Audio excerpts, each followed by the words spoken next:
जय श्री राम। मैं आज आप लोगों को माता लक्ष्मी को किसके श्राप के कारण माता सबरी बनना पड़ा, ये किस्सा सुनाने जा रही हूँ।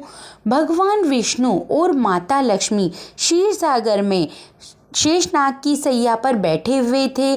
थोड़े ही समय बाद माता लक्ष्मी भगवान विष्णु को देखती हैं तो वो वहाँ पर नहीं रहते, वो कहीं अंतर्ध्यान हो जाते हैं और बहुत समय बाद वापस आते हैं। ऐसे कई दिनों तक चलता है। माता लक्ष्मी देखती हैं कि कुछ समय के लिए प्रभु कहीं अंतर्ध्यान हो जाते हैं और बहुत समय बाद वापस क्षीर सागर पर आते हैं। ऐसे बहुत दिनों तक चलता है। तो एक दिन माता लक्ष्मी भगवान विष्णु से कहती हैं कि प्रभु, मैं बहुत दिन से देख रही हूँ, आप कहाँ जाते हो और कहाँ से आते हो। तब प्रभु मुस्कुराते हैं और कहते हैं कि मैं चित्रकूट में एक महात्मा के सत्संग में जाता हूँ, वहाँ मुझे बहुत आनंद आता है, उनका सत्संग मुझे बहुत अच्छा लगता है। तब माता लक्ष्मी कहती हैं कि हे प्रभु, मैं भी आपके साथ सत्संग में चलूँगी। तब भगवान विष्णु कहते हैं कि नहीं लक्ष्मी जी, आप यहीं रहिए, क्योंकि ये संत बहुत अजीब रहते हैं। वो संत महिलाओं को पसंद नहीं करते, स्त्रियों से दूर रहते हैं, इसलिए आप यहीं रहिए। पर माता लक्ष्मी हट पकड़ लेती है कि नहीं प्रभु, मैं तो आपके साथ उन महात्मा के दर्शन करना चाहती हूँ और उनके सत्संग का आनंद लेना चाहती हूँ। जब माता लक्ष्मी हट पकड़ लेती हैं तब भगवान विष्णु उनको चित्रकूट में उस महात्मा के कुटिया में ले जाते हैं। जैसे ही वह माता लक्ष्मी के साथ जाते हैं तो वह जो ऋषि रहते हैं वो कहते हैं कि हे नारायण, आप अपने साथ किसको लेके आए हो? ये महिलाएं, माताएं, इनसे मुझे दूर रखो, इनको यहाँ मेरी कुटिया में कोई जगह नहीं है, आप इनको दूर रखो। तब भगवान विष्णु कहते हैं कि हे महात्मा, ये मेरी पत्नी है लक्ष्मी और ये आपका सत्संग सुनने आई हैं। तब वह संत कहते हैं कि अगर यह सत्संग सुनने आई हैं तो मेरी कुटिया से बहुत दूर इनको वहाँ पर बैठा दो, पर मैं इनको देखना नहीं चाहता। और वह संत माता लक्ष्मी की तरफ देखते भी नहीं हैं। और बहुत देर बाद जब माता लक्ष्मी उनका सत्संग सुनती हैं तो उनको बहुत आनंद आता है। तब जब वापस भगवान विष्णु क्षीर सागर आते हैं तो माता लक्ष्मी उनसे कहती हैं कि यह संत तो बहुत ही अजीब हैं, पर जैसे भी हैं इनके सत्संग में मुझे बहुत आनंद आया है। ऐसे करते करते बहुत दिन तक माता लक्ष्मी भगवान विष्णु के साथ जाती हैं और उस सत्संग का आनंद लेती हैं, दूर से ही सही, पर उनको बहुत मज़ा आता है। तो एक दिन वह भगवान विष्णु से कहती हैं कि आपके भक्त बड़े ही महान हैं, पर है तो एक उनके क्रोध का कोई है तो बहुत क्रोधी, पर उन संत का त्याग देखकर उनके लिए मेरे मन में एक आस्था जागी है, एक श्रद्धा उत्पन्न हुई है।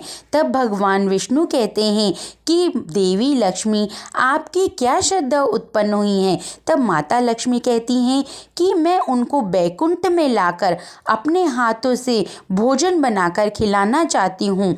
भगवान विष्णु कहते हैं कि देवी, राजा, जोगी, अग्नि और जल, इनकी उल्टी रीत होती है, इन पर कभी भरोसा नहीं करना चाहिए। जिस प्रकार राजा भी उनकी इच्छा से कभी किसी को किसी भी समय फांसी दे देता है तो कभी किसी पर प्रसन्न हो जाता है, उसी प्रकार जोगी से भी दूर रहना चाहिए। वो भी कभी किसी को श्राप दे देते हैं तो किसी को सत्संग में शामिल कर लेते हैं। जिस प्रकार जल और अग्नि, इन पर भी भरोसा नहीं किया जा सकता, इस प्रकार ये जोगी पर भी भरोसा नहीं किया जा सकता। इसलिए आप उन महात्मा को अपने हाथ से भोजन कराने का हठ छोड़ दीजिए। पर माता लक्ष्मी कहाँ मानने वाली थी। दूसरे दिन जब प्रभु और माता सत्संग सुनने जाते हैं तो जैसे ही सत्संग खत्म होता है तो माता लक्ष्मी भगवान विष्णु की तरफ इशारा करती हैं।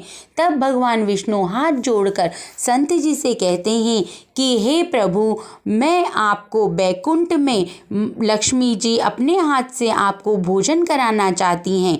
तब संत नारायण पर भड़क जाते हैं और वह कहते हैं कि मैं बैकुंठ कैसे जा सकता हूँ? व्यक्ति बिना मरे बैकुंठ कैसे जा सकता है? तो आप क्या मेरे को मारने के लिए यहाँ पे आए हो? मैं तो अभी बहुत भजन करना चाहता हूँ, सत्संग करना चाहता हूँ। तब भगवान विष्णु कहते हैं कि नहीं, मैं आपको मारने के लिए नहीं आया हूँ, मैं आपके लिए गरुड़ को भेज दूँगा। वहाँ पर गरुड़ आपको बैकुंठ ले आएंगे, फिर आप वहाँ पर भोजन करके वापस यहीं आ जाना। तब संत मान जाते हैं। दूसरे दिन गरुड़ को भेज दिया जाता है और संत बैकुंठ आ जाते हैं। संत को आसन पर बिठाया जाता है। माता लक्ष्मी अपने हाथ से बहुत ही प्यार से भोजन बनाती हैं। कढ़ी, चावल, दाल, रोटी भोजन बनाकर तैयार करती हैं और संत के सामने नहीं आती, बहुत दूर से ही वह भोजन तैयार कर कर प्रभु से कहती हैं। तब प्रभु उनके चरण पखारते हैं, उनको आसन पर बिठाते हैं और उनके सामने माता लक्ष्मी का बनाया हुआ भोजन परोसते हैं। तो जैसे ही संत कढ़ी, चावल, दाल, रोटी देखते हैं तो वो बहुत क्रोधित हो जाते हैं और कहते हैं कि ये तो कच्ची रसोई है, मुझे तो पक्की रसोई चाहिए थी। कढ़ी, चावल, दाल, रोटी ये तो कच्ची रसोई में आते हैं। इस तरीके से वो बहुत ज़ोर से क्रोध करते हैं। तब माता लक्ष्मी को भी क्रोध आ जाता है और वह कहती हैं कि आपने मेरा अपमान किया है, मेरे बनाए हुए भोजन का भी अपमान किया है, मेरी श्रद्धा का अपमान किया है। तो मैं आप पूरी संत जाति को श्राप देती हूँ कि आप जैसे संत कभी भी रोटी पर रोटी धरकर नहीं खा पाएंगे। तब संत बहुत खुश होकर बोलते हैं कि मैं तो यही चाहता हूँ, आपका जो ये श्राप है वो मेरे लिए वरदान है, क्योंकि संत तो रोटी पर रोटी धरकर नहीं खा सकता, क्योंकि अगर वो रोटी पर रोटी धरकर खाएगा तो वो ग्रस्त हो जाएगा। ग्रस्त लोग ही रोटी पर रोटी धरकर खाते हैं क्योंकि उनका मन चंचल होता है, और जिनका मन चंचल होता है वो भक्ति भाव में कभी नहीं हो सकता, उनका मन भक्ति भाव में नहीं लगता। जो मोटा भोजन करता है वह बैरागी बन जाता है, और जो स्वादिष्ट भोजन करता है उनका मन भक्ति भाव में कभी नहीं लगता। देवी लक्ष्मी, आपने जो श्राप हम संतों को दिया है वो हमारे लिए वरदान है, तभी तो हम संत बैरागी बन पाते हैं। परंतु आपके श्राप पर मुझे क्रोध तो नहीं आया, पर आपने हम जैसे संतों को श्राप दिया है, तो मैं भी आपको श्राप देता हूँ कि आप सावरपुर में जन्म लोगे और आप सावर कुल की बेटी कहलाओगे। हजारों वर्षों तक हम जैसे संतों की सेवा करोगे, तब जाकर आपको प्रभु राम के दर्शन होंगे, और तब जाकर आपको प्रभु श्री राम के दर्शन होंगे। इसी श्राप के कारण माता लक्ष्मी को माता सबरी का जन्म लेना पड़ा, और उन्होंने सावर कुल में जन्म लिया और मातंगी ऋषि से गुरु मंत्र लेने के बाद 10,000 वर्ष तक प्रभु श्री राम की प्रतीक्षा की।